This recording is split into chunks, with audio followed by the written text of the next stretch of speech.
Itu artinya kepasrahan, tunduk, taat hanya kepada Allah. Islam itu agama yang Allah sendiri yang menamakan Islam itu. Jadi bukan dinamakan oleh manusia, Allah yang menamakan agama ini adalah agama Islam. Di dalam surah ketiga Al-Imran ayat 19 Allah katakan inna dina indallahil Islam. Sesungguhnya agama di sisi Allah hanyalah Islam. Jadi bagi Allah agama hanya Islam saja.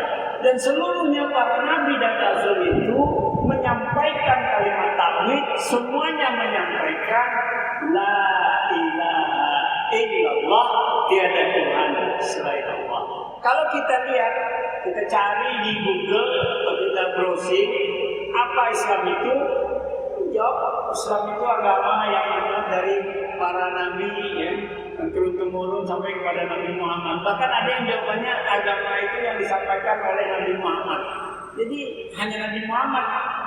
Padahal Islam itu sudah disampaikan sejak Nabi Adam alaihissalam sampai Nabi akhir zaman Nabi Muhammad SAW. Jemaah yang insyaallah kita mendapatkan ampunan dan pertolongan dari Allah SWT. Menurut guru dari Buya Hamka, namanya Buya Haji Ahmad Rashid Sultan Mansur, apa kata beliau tentang Islam? Apakah Islam itu? Beliau katakan Islam ialah bentuk kehidupan yang satu tegak dan rajin, manis dan sopan. Dan 4 poin. Yang kelima, yang diatur menurut ketentuan Allah atau izinnya, izin Allah. Yang keenam, dikerjakan dengan kekuatan iman. Jadi Islam itu adalah bentuk kehidupan yang tegak dan rajin, manis dan sopan, yang diatur menurut ketentuan Allah atau izinnya, dikerjakan dengan kekuatan iman. Itulah arti Islam menurut Buya H.A.S. Sultan Mansur. 6 pokok poin ini kurang satu saja, itu akan menimbulkan kesesatan. Makanya banyak Islam itu, umat Islam yang dikatakan seperti buih, karena ada yang kurang syarat-syaratnya. Apa kata beliau? Apabila kurang satu maka sesatlah. Kesesatan wajib diperbaiki. Bagaimana memperbaiki kesesatan umat? Satu, Islam itu harus dipelajari. Yang kedua, Islam itu dipahamkan dengan insaf. Islam itu dipahamkan dengan insaf. Setelah dipelajari, dipahamkan dengan insaf, kemudian dikembalikan kepada asalnya. Dikembalikan kepada asalnya, yaitu Al-Quran dan Sunnah.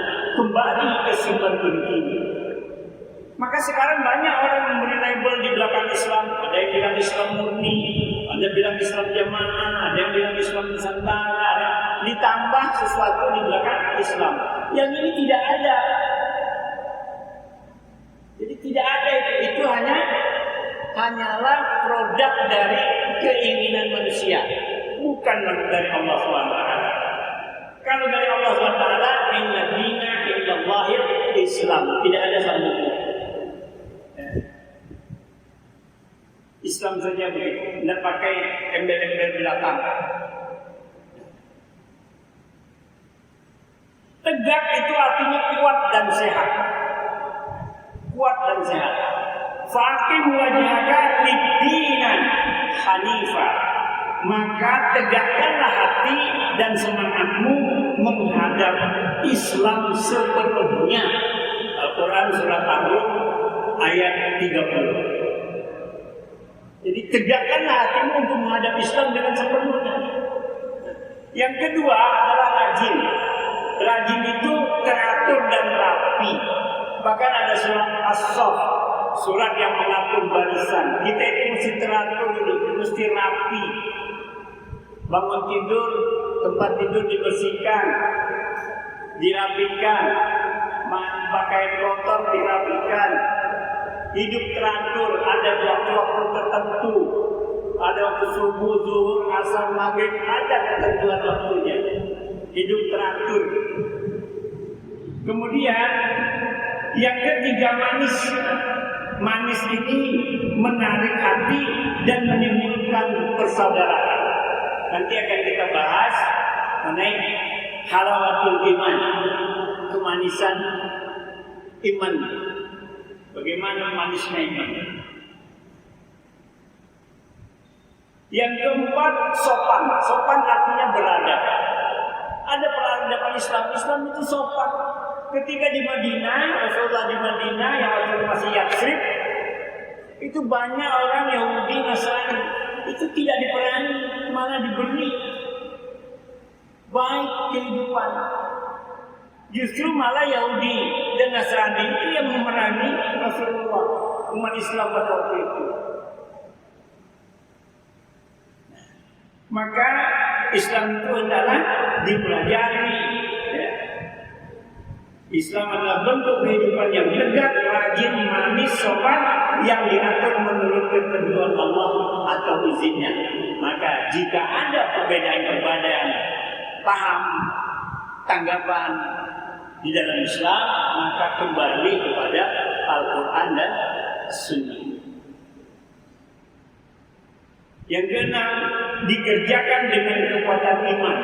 Ini artinya adalah amal atau kerja. Jadi orang beriman itu mesti punya amal, punya kerja. Bukan paham, bukan pula ilmu. Ini kerja yang teratur. Ilmu itu adalah alat untuk menggerakkan Islam.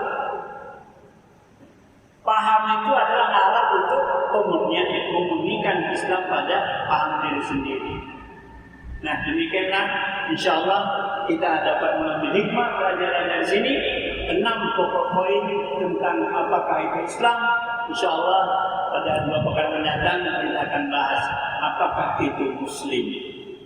Demikian lebih dan kurangnya saya mohon maaf. Assalamualaikum warahmatullahi wabarakatuh.